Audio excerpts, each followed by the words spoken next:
Hey there, how's it going? How about you? Hey, while the meeting's going on, if you want to get any more desserts or anything, feel free to get up and get whatever you want. Hey, I want to call the meeting to order. Welcome to the March meeting of Sandusky River Valley Beekeepers. Everybody have a good chili supper? Yep. Hey, I want to thank everybody that brought something. I really appreciate it. This is, everybody tells me every year everybody loves having the chili supper and the summer picnic, and so anyway, I think it's something we should keep doing. Also, so everybody's aware, we have people that's on the Zoom part of the meeting. So how many people do we have? We have 5 people on Zoom listening to the presentation tonight. So that's good. Our meeting minutes from our last meeting. Yep. Do you want to go through those, Sue? Sure thing. Hold on one second. There you go. Thank you.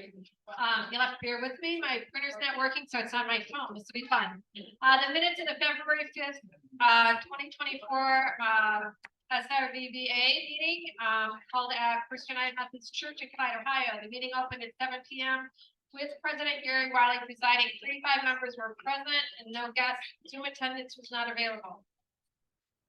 There was no Zoom attendance because Zoom was not available. There were no minutes from the December meeting. The treasurer's report was read and placed on file for audit. Additionally, the treasurer's books were audited in January and everything was in order. $100 gratuity was paid for this service. Newly elected officers were introduced. Announcements. Collection of the 2024 dues is ongoing with payment due by March 1st. Tri-County Spring Workshop is March 1st and 2nd in Worcester, Ohio. The president is looking to complete a list of new queen sellers. Please contact Gary if you want to be included on this list. Presentation boxes are prepared for group presentations. Contact Gary with requests. OSB update by Chris. Tri-state registration is now open due for $20. OSBA donation options, a percentage of your total purchases can go towards OSBA, or if you order a license plate, $15 goes to OSBA. OSBA hosts Zoom meetings every 4th Sunday of the month in the evening. Register your apiary with the state at a cost of $5. This includes a free hive inspection. And on a side note, St. Valentine is the patron saint of beekeepers, in case you didn't know that. Additional OSBA updates from Gary. Reviewing SRVBA's membership in OSBA. It is under OSBA is under new leadership. President Jamie Walters is looking to provide more support of affiliate clubs. 501c3 paperwork is in suspended status with the IRS. This is the case with all affiliates at this time. OSBA is working to make corrections, and Gary has signed power of attorney for the club to get this done. Originally, our website was free. Now it's $800 with OSBA paying half of this cost. So ours is $400. Officers are discussing our options. Beekeeper class updates. Classes February 24th and March 9th. They're about half full, and we're looking for volunteer presenters. 2024 budget approval. The president presented the 2024 budget prepared by the executive committee for approval. Motion presented by Don Lowen to approve budget as presented, seconded by Lavana Terra. The motion was carried. 2024 monthly activity schedule was presented by Gary. Terry Lowe motion to accept the schedule as presented, and Jackie Kendricks seconded, motion carried. Guest speaker, our club member, Mike Gertley. Mike spoke about the National Honeybee Expo in Louisville, Kentucky in January. It is a huge trade show with all types of equipment available for purchase. He shared his experiences and successes in participating in some of the many competitions available to all levels of beekeepers. General comments: warmer weather is expected this week. Excellent opportunity for late winter hive check. A brief discussion on honey crystallization. This is a normal process. Low temp warmers can help assist in clearing it up. And the chili supper at the March meeting beginning at 6:30. Bring a side dish to share. Gary during the meeting at 8 p.m. Thank you, Sue. Do we have any additions to the minutes from the last meeting? No additions? Can someone make a motion to approve those minutes? Chris Earnhardt made a motion to approve the minutes. Second, Rob. Thank you, Sue. Next is the treasurer's report. And I'll ask Kim to give that. All right, so for this month, receipts that came in as far as income was a total of $1,645, which included dues, registration for the B class, and then we had a donation for the Pendleton person who passed away, was a past member. Expenses is a little bit high this month because of the B class. That was for a total of $2,071.86. It does include door prizes, food. It also includes OSBA affiliation, as well as tonight's food needed for the chili supper, and then the room rental for the meeting itself. So that gives us a new checking balance of $5,484.47. We have $25 in the savings account. So for the total, we have $5,509.47. Thank you, Kim. All right, I just want to give a quick update on the B classes that we've got ongoing now. So last Saturday, February 24th, we had 27 people go through our initial beekeeper class. And then this Saturday, so far, we have 34 people signed up. So I think we have room for, I think I still have 13 books left where we could have additional members. I'm sure we'll pick up at least 3 or 4 more before the weekend. And what I thought we would do is if we have maybe 10 binders left, maybe we would do an end of year B class. There is some clubs out there that do that. So I just thought that might be an opportunity especially if there's people that can't get to the class at this time of the year, we might do a late season class. We'll just have to see. Another thing I want to mention while I'm making announcements, we got the Earth Day extravaganza coming up. That's going to be on April the 20th, and that is in Sandusky at the Erie Metro Parks. Now, usually we set up, our club sets up tables. Usually we set up with John Schick, and so we interface with the public. Just, we hand out literature, we show them bee stuff, we talk about bees. But that's going to be on Saturday, April the 20th. It's from 11 to 3 p.m. So please let me know if that's something you would be interested in. That time of the year, sometimes the weather can be a little iffy. One year I got sunburned so bad that my forehead peeled. Another year I was wearing a winter coat and it was blowing rain. And so, you just never know in April what you're going to get. So let me know April the 20th. It's a Saturday.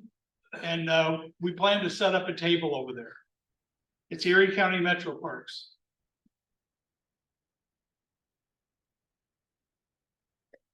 And so now that leads me to our topic for tonight. I want you to think through what we did last year. We spent a lot of time in our meetings last year talking about hive pests and diseases. And we had a lot of feedback last year that we needed to go through all the pests and diseases again. The one that we really didn't get into very much was Nosema. And we wanted to hold that off till this meeting because we thought if you're seeing that, you're probably going to see it during the winter time or coming out of the winter. But if you're going to see it, that's where you usually see it. So that's what we're covering at tonight's meeting. And I want to just take a minute and introduce Barbara Bloetscher. Barb, you want to throw your hand up over here? So Barb is, believe it or not, she's retired. She's from the Ohio Department of Agriculture. Barb was the state apiarist and epidemiologist. So and she's been out to inspect our bee yards several times. And what better person to come and talk to us about Nosema? Barb is well known and respected throughout the state. As I go to meetings, I always run up on Barb. It seems like any get-togethers going on in the state, if it's related to bees, she's there. So with that, I'm going to turn it over to Barb. Thank you.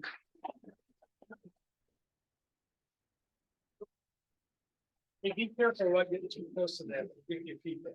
You can put it right on your, you can just put it on your collar there. I'm not stuffing my pockets. So where do I need this? You can get right over here like that.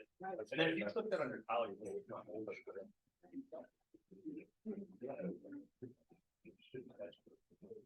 You hear me okay? Yeah. Okay, great. Oh, thank you.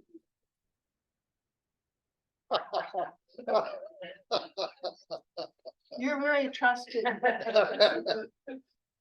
All right, I'm very glad to be here tonight. For one thing, it is a gorgeous day today. And if I weren't speaking, I would be outside. So one, thank you for being here, and very glad to see so many people here. Hopefully we can answer some questions with Nosema. Also, I am retired from Ohio Department of Agriculture. They do have a new person in my position. So you may have met him at the Tri-County Beekeepers meeting, but he'll be around. His name is Brad. He's a nursery inspector. So he's been around for a long time, not necessarily in bees, but doing inspections in nurseries. So he knows his insects really well. And I also want to recognize our county inspectors who, they're the workers. I don't just sit in the office, but they're my eyes and ears. So I know Dave is here. I saw Brett somewhere. Yes, right there in front of me. So I don't know if there are any other inspectors here or former inspectors, but you know, they're our eyes and ears, and they're out there working in the heat and getting stung. And I know all of you people are wonderful, but not all beekeepers are as nice as you are. And so, yeah, they're really the reason that we have a aviary program in Ohio. So yeah, make sure that you make sure you get to know them. So we're going to talk about Nosema tonight, and hopefully, you know, we've had a good meal, and thank you for the chili and the sides and the yummy desserts. Hopefully none of us will ever look like this. So I did some reading for this.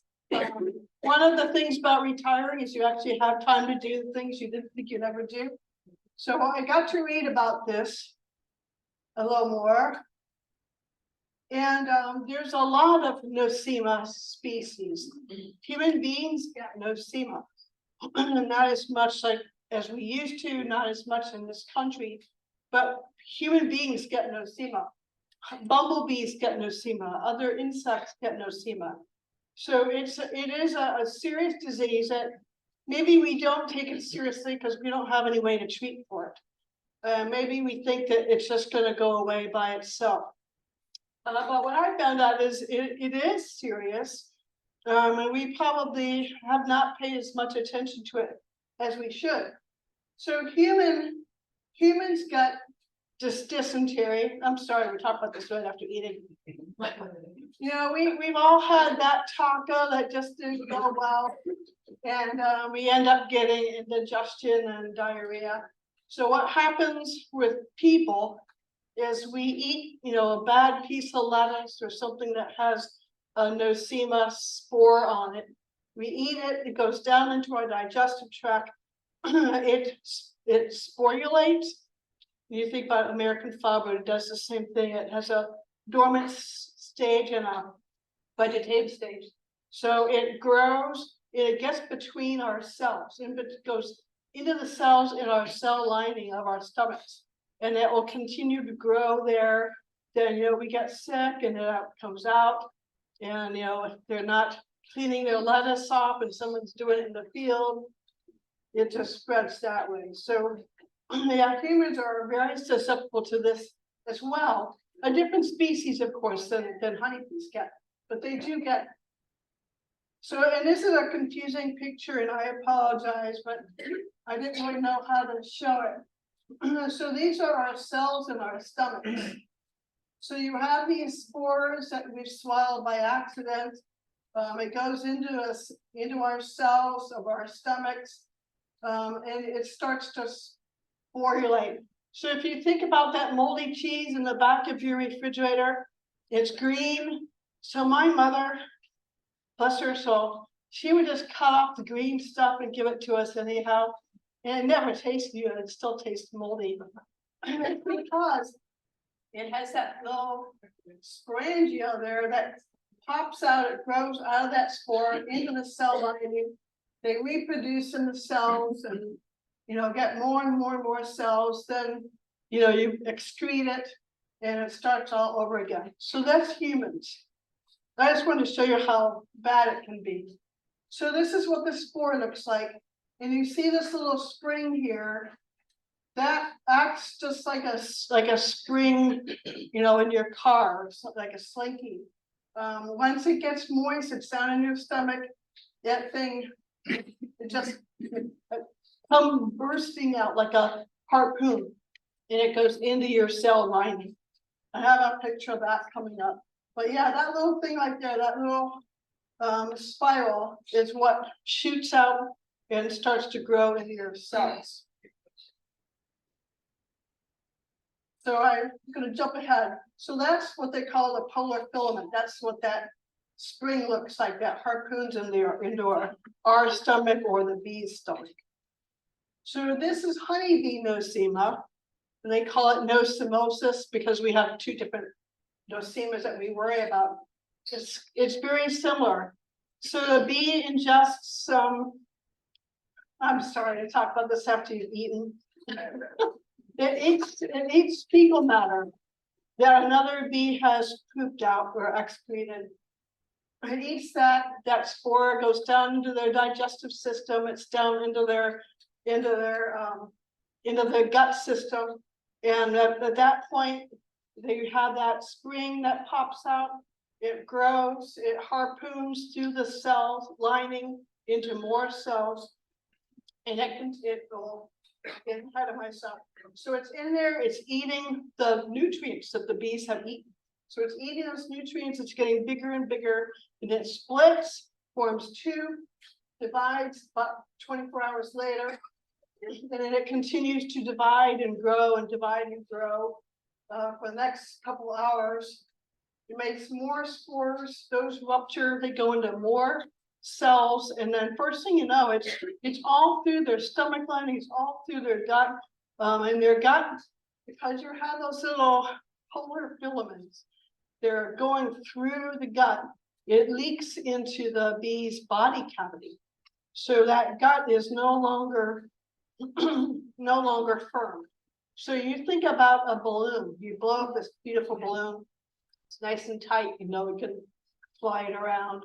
But then a week later, it looks really limp and squishy because it's lost air. That's what their gut looks like, because these polar filaments have gone, the sporangia have gone right through the side and escaped into the body cavity of the bee. So within 2 weeks, it's completely full of the bee's gut. 30 to 50 million spores in the gut. For a tiny little bee, that's a lot of spores. And it says a bee may have 200 million spores. We've seen far more than that right here in Ohio. One time we had 40 billion spores in this bee. So the lady was trying to, and this is not here, this is in Southern Ohio. She was trying to get a queen certificate. We took a sample of bees and sent it in. The bees were sick, and it came back as like 30 billion spores. And we said, you know, we can't give you a queen certificate because your bees are sick. She didn't believe us, so she took a sample in, and hers was like 50 billion spores. Wow. So, you know, once these bees are sick, it goes downhill very rapidly. So they're not getting nutrition. It's leaking out into their body cavity. The more they eat, the more it comes out. they're not able to, the nurse bees aren't able to provide nourishment for the larva. So you can start going downhill fast. So they're actually dying of starvation, even though they're eating, because the bees are not getting the nourishment that Nosema is. So your colony can decline, and you may not even notice it. So that's the polar filament. So there's another one of those horrible pictures. But just looking at the bee's gut, you've got your intestines there. The honey gut, which we might see today, is like right here. The honey gut, or the crop, as they call it. Intestines are here. This is like an enlargement of that area there. So the SG and those are salivary glands. They have what's called a peritrophic membrane, which is part of the gut. Here's the crop down there. So a peritrophic membrane.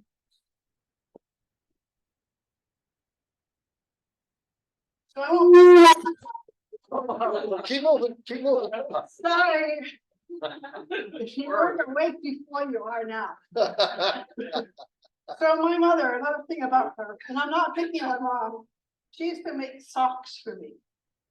So the peritrophic membrane are just like these socks. You know, if you poured water in there, a lot of the water is going to come out. But if you pour some chili in there, the beans and some of the tomato are going to stay in there. The liquid is going to go out. So a peritrophic membrane or a peritrophic matrix works just like that in bees. So pesticides that they ingest, junk that they digest, all the food that they eat. So bees go to bird feeders and they think that they're getting pollen from the bird feeder, but it's just because it looks like pollen, but it's junk to them. They don't get any nourishment. So they eat all this stuff and it goes into their peritrophic membrane. The bad stuff stays in here and the nutrients go out into the rest of their intestine and are absorbed by the bee. So I'm trying to explain this so it makes sense to me. So if their peritrophic membrane is damaged because of the Nosema, all of a sudden this is even more holy than it is now. So all the bad stuff leaks into your bee's body cavity. So instead of even being like a sock, it's more like a net. All the bad stuff leaks out into the bee's body cavity. And so the bees are basically, they're wasting away. They're not getting nutrition. So that's all that was trying to show with that. So we have two different nosemas that bother our bees. And they call it nosemosis if there's both nosemas. We have the Nosema apis that's been around forever. And that's what we see in the spring. When they poop all over the outside of their box, they might poop on the frames. So I have a light green car. If any of you have like a light color car, excuse me, you go out and look at it and your bees are near your car, you're going to see splatters all over your car. And you can actually figure out if your bees have Nosema on it. So then we have Nosema cerana, which I'll talk more about. So it shortens the bees' lives because they're not getting nourishment. They're not getting good digestion because their digestive system is leaking. And because it's leaking into their body cavity, it affects all their other organs as well. There's still a lot to learn with Nosema. The more I read about this, the more I realized that they really don't know that much about Nosema. They're still trying to figure it out. In one apiary, you can have one colony that has it really badly. You can have another one that has it, a significant level, and the rest of them are fine. So you can't really predict it. And what do you do with it when you have it? So we're going to talk about that. So Nosema apis, and that's a really disgusting. I've never seen that. I've never seen it that bad before. I think that picture was taken in England somewhere where they have a lot more rain than we do. So Nosema apis, that's what we have in the spring. You have the spatters on the hive, on your cars, on the buildings. And that's because when they get out of the hive, So, they hold it, they don't defecate in the hive. When they get out, they just let her go. And so you can see that, and that's normal. And I think we've had enough warm days this winter, that we shouldn't have very high levels of Nosema, because they've had plenty of chances to get out and defecate. Do their cleansing, like some more technical thing. We tell beekeepers, don't worry about it. It's bad in the spring, it should go away. If you have a nice nectar flow, it disappears.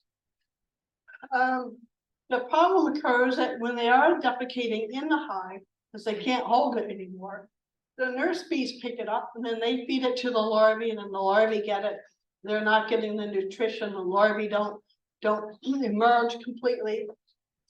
Queen bees can get it, and they don't live very long, so it shortens the lifespan of the whole colony. So your colony just starts to decline. And we often don't even realize that our colony doesn't have the numbers that it should. So just pictures showing some of the, and we've probably all seen this on our frames from time to time. And there's different talk about what to do with that too, but I'm going to talk about that a little bit later. So this is a sign of dysentery or diarrhea. So Nosema apis, you have the diarrhea, you have those bladders.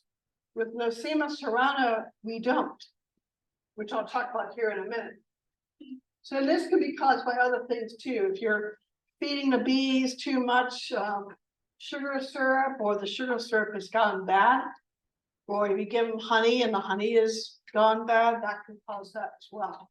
But usually it goes away.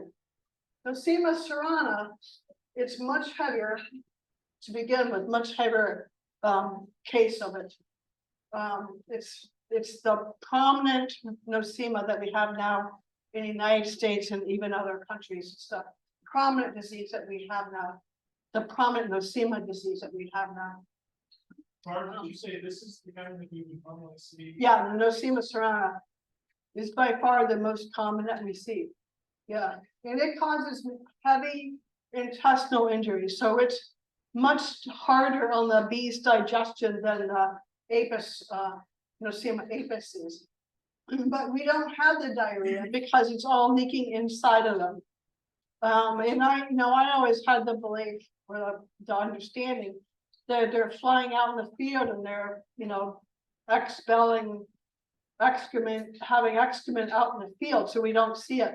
But the main problem is that they don't have diarrhea because it's all inside of their guts and it just kind of leaks out. Which I have a picture of that, even more disgusting than these pictures. This can occur any time of year. Usually not in midsummer when we have a drought, but any other time of year, and it can continue because we don't notice it. We don't notice that our colonies are declining. So the USDA Beltsville lab, county apiary inspectors send samples to them. They get samples from all the 50 states. Actually, Ohio gets the most, sends the most samples in, because we're on the ball, right? Of all the Nosema samples that they receive, 90% of them are Nosema cerana. This is just Ohio. And they've seen here in Ohio up to 140 spores, 140 million spores per bee. That should be million. 80 bees per average. I forget what that meant now. I guess of the samples that we submit, 80% of them would get it. I don't remember now. Sorry about that. Yeah, and bumblebees, other bees, caterpillars, butterflies, beetles, all get Nosema. Different species of Nosema, but they all get Nosema. It causes disorientation and weakness. So at one point they were blaming colony collapse disorder on Nosema cerana. They've had all kinds of theories about Nosema cerana and colony collapse disorder, but the bees are so weak they don't make it back to the hive. So you just have fewer and fewer bees, in your colony. And they're not getting the nutrition they want, so they're begging food from each other. As they do that, they're just spreading Nosema spores to more bees. So it just gets worse and worse and worse. So this is Ohio. I was doing a honeybee health survey when I was at VA. And so the black is a national average and Ohio is the blue.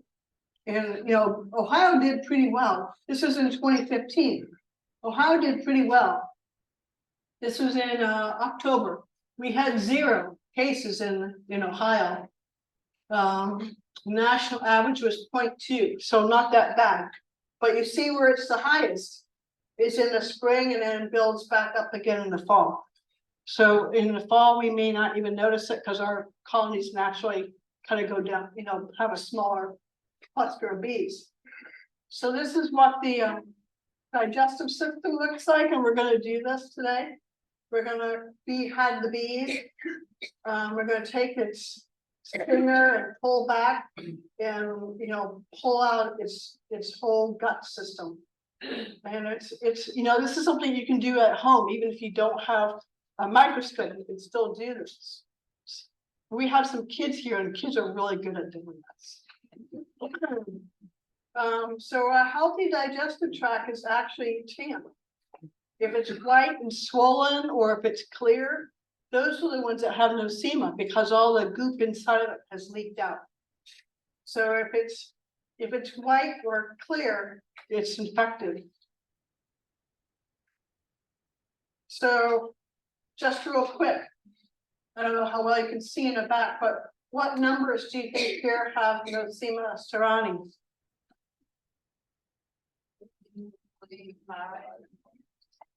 Yep, yeah, 14, 19, 25, even 11 is starting to go downhill. This top one is kind of white and swollen, that's got Nosema cerani.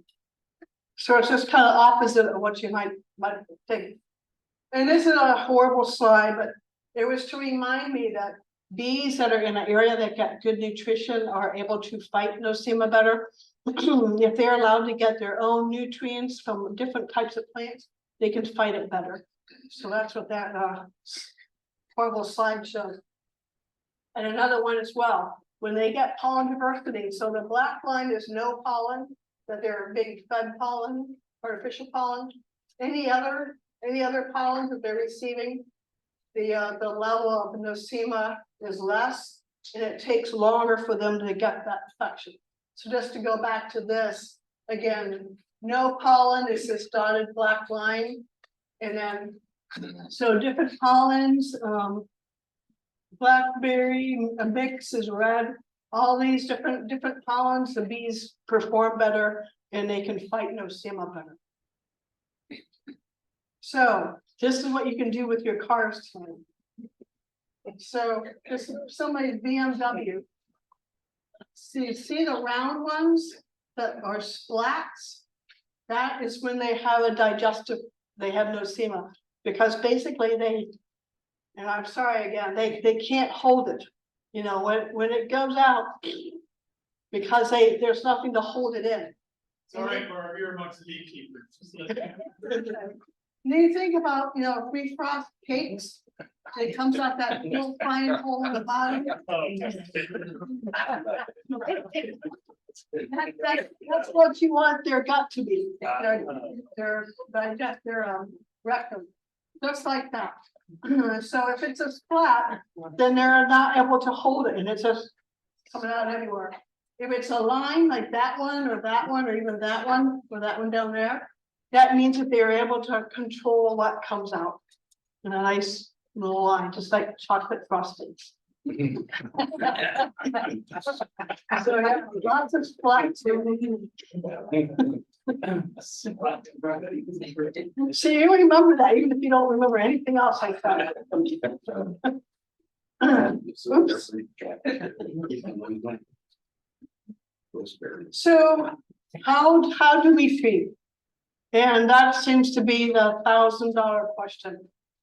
There's lots of ideas, lots of treatment ideas, lots of you know, prescriptions, but none of them are really very successful. So first of all, if it's vegetative, if it's active in the bee, it's going to be a different treatment than if you got spores that you're trying to deal with, which would be, you know, on the frames or on the hive. You don't want to have, I think that's wrong, actually, it should be 20 million spores. If 50% of the bees are infected, your colony is sick and it needs help. I know I've looked at these slides now for 3 weeks and I still make mistakes. So you can radiate your frames, but how many of you have access to that? It's not very practical. We can fumigate them, and I actually know a couple beekeepers who do this. I think Michigan does this. I think Kentucky does that. So you can load up all your equipment and go down there and fumigate your equipment. Some beekeepers do this. So if you keep them 120 degrees Fahrenheit for 24 hours, that will break down these spores. And I should add that the spores will be viable for at least a year in a beehive or, you know, stored, you know, stacked up equipment. It can last for a year. So you want to keep that in mind. So this is something you could do. Essential oils, you know, fumagillin, I have a slide on that. Honeybee, healthy, all that stuff, you know, we feed our bees. And it just adds another layer that the bees have to break down. So the essential oils are not great if they have it, because it's just going to leak into their body cavity. It's not going to solve the problem. And the same thing with fumagillin. So fumagillin works with Nosema apis because you don't have that whole body cavity being filled up with Nosema.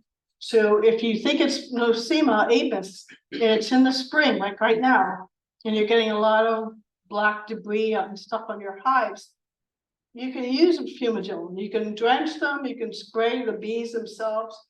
But if it's Nosema ceranae, it actually makes it worse. So fumagillin makes it worse. And I don't know if I have a slide on that or not, but I do. The problem with fumagillin is, again, it just leaks into their body cavity. It doesn't, so the Nosema is killing cells. It's destroying the cells in their gut. The fumagillin doesn't do anything to that active stage of that Nosema. So it doesn't do anything to help the bees build new cells. So it just leaks into their body cavity. So that's why the fumagillin doesn't work. Keeping your bees in full sun, the more sun they get, the better. If you have frames that have Nosema smears on them, you can dip them in bleach and let them air dry, but just put them out in the sun. That's usually the best thing you can do to break down those spores, because they will break down with the heat, especially, you know, radiant heat from the sun. So that works pretty well, but I would dip them in bleach first. So yeah, I did have a slide on that. Nosema ceranae does not work with fumagillin. And there's a lady who used to work with the Bee Informed Partnership, and she did a study on this as well. She just finished it. Because commercial beekeepers spend hundreds of thousands of dollars on fumagillin to treat their bees preventively to keep them from getting Nosema. And one guy was telling her, you know, I've never been able to buy a boat because I'm spending so much money on fumagillin. So she did a study with, she used 5 different beekeepers in different states out west. She did multiple yards. She did, you know, treated some with fumagillin, some with, you know, sugar syrup, some with nothing. And there is no difference between the bees that she treated with fumagillin and the bees that she didn't treat with at all. Didn't treat at all. So the guy was funny, he wanted to buy his boat. So the things that make it worse, as you already know, varroa mites. So the bees are already sick or weakened because of varroa mites. That Nosema is just going to be one more nail in their coffin. Fungicides. So the systemic fungicides that they use especially in pumpkins and some of your cucurbits. Those fungicides, for whatever reason, they prevent. They prevent, they prevent the bees from being able to recover from the Nosema infections. So we just need to keep our bees as healthy as we can. And that's just a slide showing the different fungicides. Mainly, we just need to keep our bees out of areas where they're using fungicides on a regular basis, you know, for fruit. The ones that they use on crops are usually not sterile inhibitors. So we have a picture here. I'm almost done with this part. So Nosema apis is more round, and all the Nosemas are hollow in the middle. So Nosema apis is round. Nosema apis serrana looks more like a racetrack. It's very oval, but it's kind of clear in the middle. So Nosema apis is more racetrack or football shape, and Nosema apis is more round. And that's probably a better picture. So here, this Nosema serrani, the racetrack versus the round of Nosema apis. So I actually have a cytometer that I brought, but you can just use a plain old glass slide to do this, just to get an idea of how healthy your bees are. So this is what we're gonna do, and I've got pictures to help us get through it. So this is a USDA protocol that we're gonna follow. We pick up 30 bees, cut their abdomens off, put them in a Petri plate.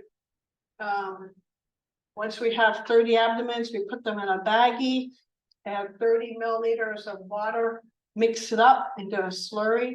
Then we use a pipette to suck some of that goo up and put it on a slide, put a slide cover on it. And we need to, you know, look at our microscope, and we should be able to see them if they're there, and hopefully we won't see them.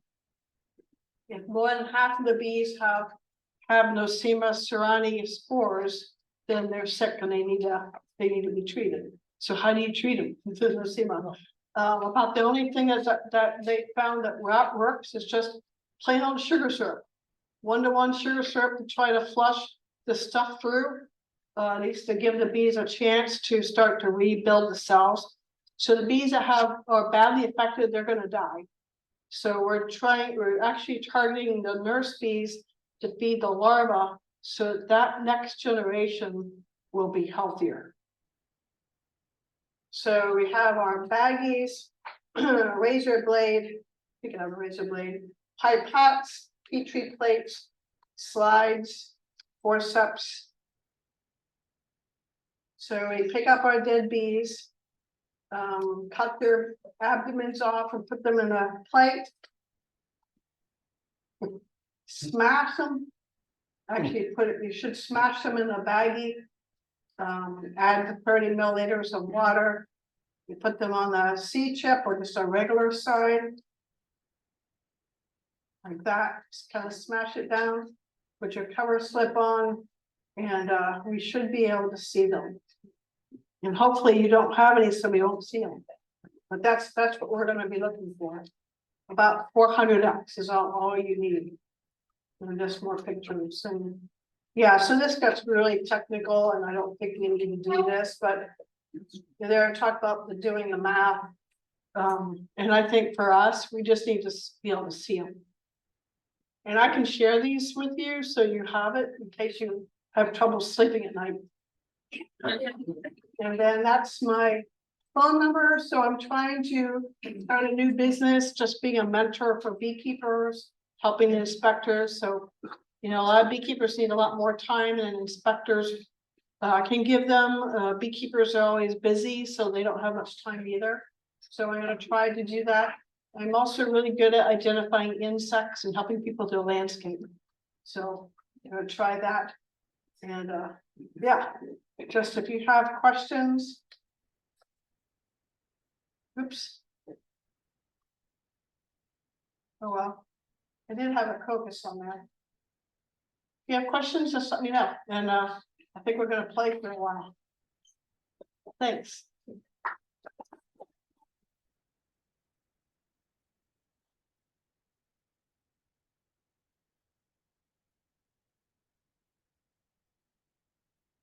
My poor mother. Barbara, take your microphone off. Don't look too close to that, because it'll make that noise. Take your microphone off.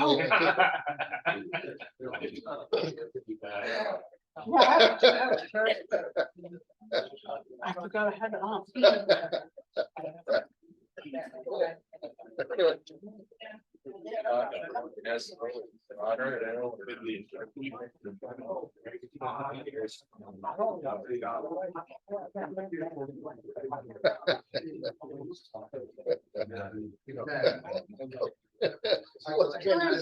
Does anybody have any questions for Barb? That was terrible. Anybody ever seen Nosema before? Yeah, just throw your hand up. Yeah.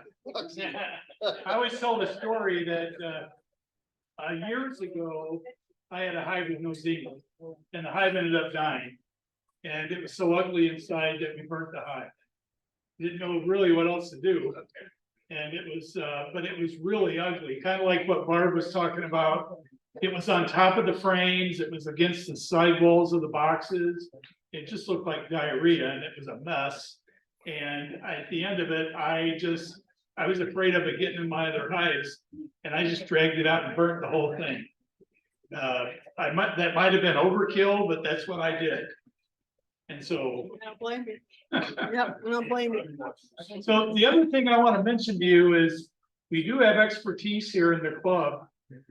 We do have access to microscopes. We do have access to folks who have been through the master beekeeping class who can help with doing these samples. And so that would be helpful.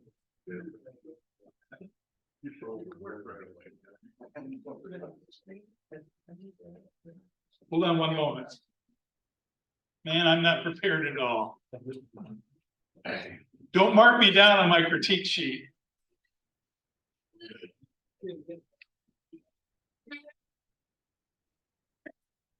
Barb, we're going to go ahead and wrap up. Right? Okay, so we're not going to pull the guts out of any bees tonight, but bear in mind we've got the microscopes available. We can do that. We got several people in the club that knows how to do that. One thing I want to remind everybody of, we're at that time of the year. If you need bees, out on Sandusky River Valley Beekeepers Facebook page, we put a list of people who is selling nukes and packages. We have also olddrone.net. You can go there. I think there's probably 4 delivery dates yet, or is it 3 yet, Tom? I'm sorry, I didn't hear. Olddrone.net. We still have 4 delivery dates for bees, right? Okay. So we got 4 delivery dates out there. They're stretched out through, I think there's one in late March, it's stretched out through April, and then I think there's one delivery date in the beginning of May. So if you need bees, you can go to olddrone.net. You can talk to people that in the club that sells nukes. Just, remember though, those nukes and things, when you're getting them, they should come from somebody that's been inspected and stuff. They're approved. So, does anybody have any questions tonight? Okay, one thing I did not do earlier that I want to just take a minute. Chris Earnhardt, do you have anything from OSBA? Yes, we do. Yes, And we're sorry. Very, very sorry because, I don't do that.